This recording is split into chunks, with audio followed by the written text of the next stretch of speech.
So this is my rhubarb and berry picking site. This is a piece of property that we have some acquaintances of, and it's been for sale for a lot of years. There were two old houses here that had been torn down a couple years ago that were rental properties. Before that, they were just the farmhouse and an additional little house over on the side.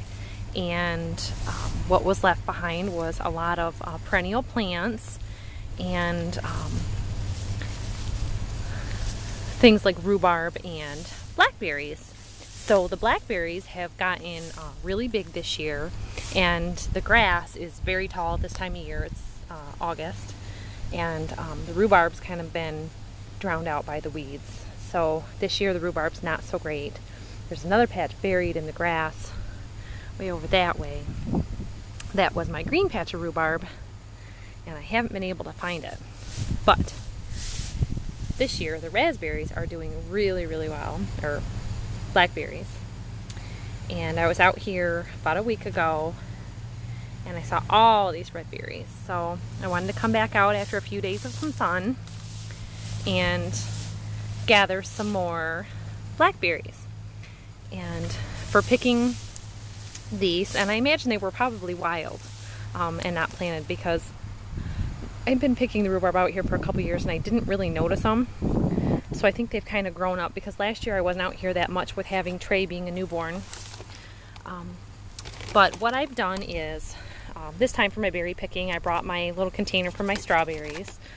A bowl works good.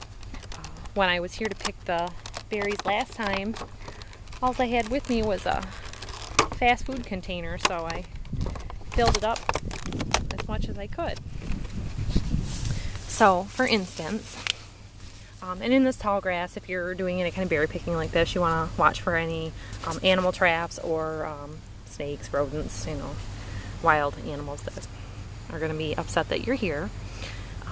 So this is a blackberry, and they can be really soft, so you can wear gloves to prevent your fingers from getting all stained. I don't know if you can see that with the sun. And there's always going to be little ants or whatever. And with berries, if you are allergic to bees, you want to use caution, because bees pollinate these and you don't want to get bit.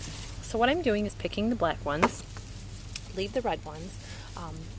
These others here that are kind of like the color of a grape aren't quite ready yet, but if you get a few of them in there, like in a pie or a jelly, it's not going to make a huge difference. So you could throw a few of those in there also, as long as you didn't have too many of them. As you can see, I'm being a little bit gentle with this. There are thorns on these bushes, and the thorns can leave scratches and poke you.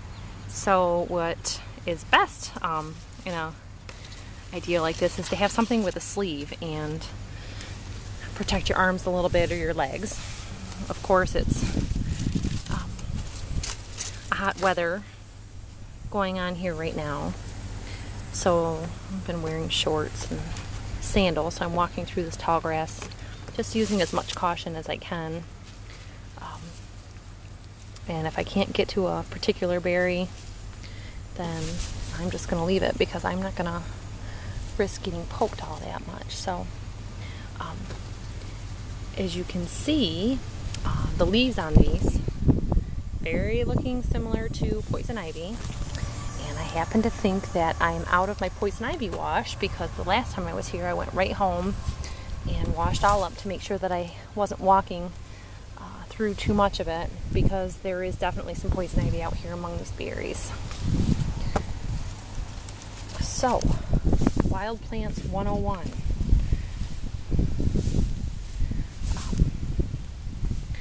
Right in here was my patch of rhubarb, and you can see there's just not that much left of it.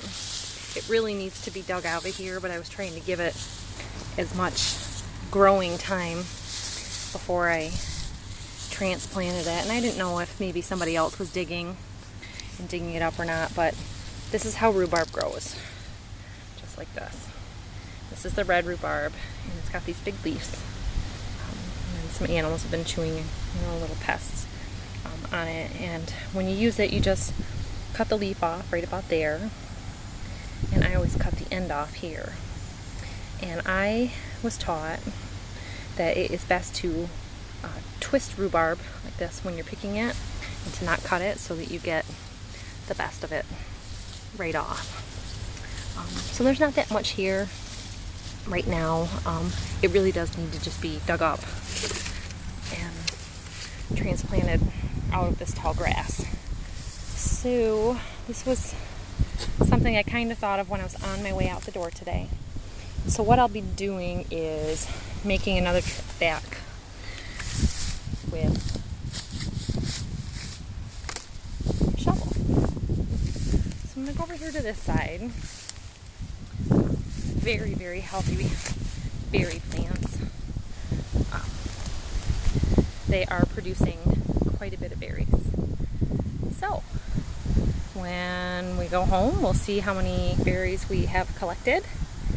And this is just what we have started. So gotta have both hands available for my berry picking, and we'll show you what we make later.